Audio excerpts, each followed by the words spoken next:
I'm very happy to be here to begin to talk about some of the initial findings I've had from my doctoral research. So I'll begin a little bit and talk a little bit about the study that I've been doing for the last 3 years, talking about the causes of migrant homelessness, the ways in which homeless migrants are constrained by conditionality, some responses to homelessness by migrants, and some possible implications of Brexit. So about the study. It's a comparative study, so I'm looking at homeless migrants in the UK as they are compared to the US. But today I won't be talking about the US sample. I'll only focus on the EU migrants that I interviewed in Scotland, which are primarily from Romania, are Roma, and are Polish. But I also interviewed several key informants as well at all levels of government who are practitioners and also involved in policymaking. So some key questions associated with my research. I'm interested in what are the causes of migrant homelessness, how are migrants in particular responding to homelessness, what strategies are they employing to be able to secure housing for themselves, and what are the possible responses for policy.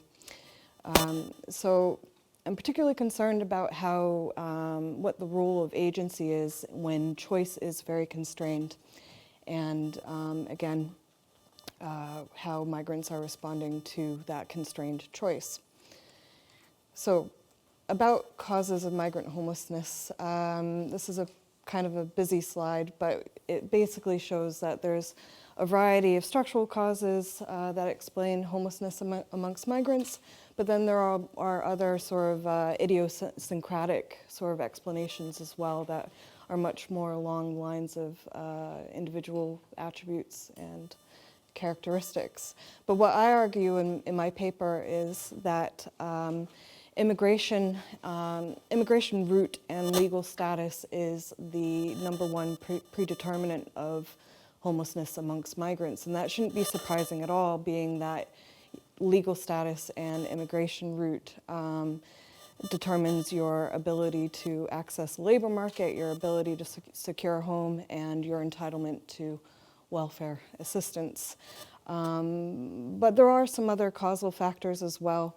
And migrants are a special group. I think Pete sort of hinted at that the sort of things that would make other people normally vulnerable to, say, homelessness or poverty, such as, like, say, mental health or substance dependency, that doesn't register very high for migrants in particular. Instead, it's more things like language barriers and cultural attainment and knowledge about systems and supports and knowledge about their rights, as well as support networks available to them. Conditionality, I'm not going to go too much into conditionality because Pete just rather comprehensively went into it, and also Rebecca later this afternoon is going to be talking about rights and entitlements for EU nationals. So, but just real quickly, there's UK immigration law, and then there's EU law, and both have intersections, but they're separate. But in terms of border control for the UK, the very first question that's going to be asked of you is, do you have need to leave to remain but do not have it? Do you have leave to remain but do not have recourse to public funds?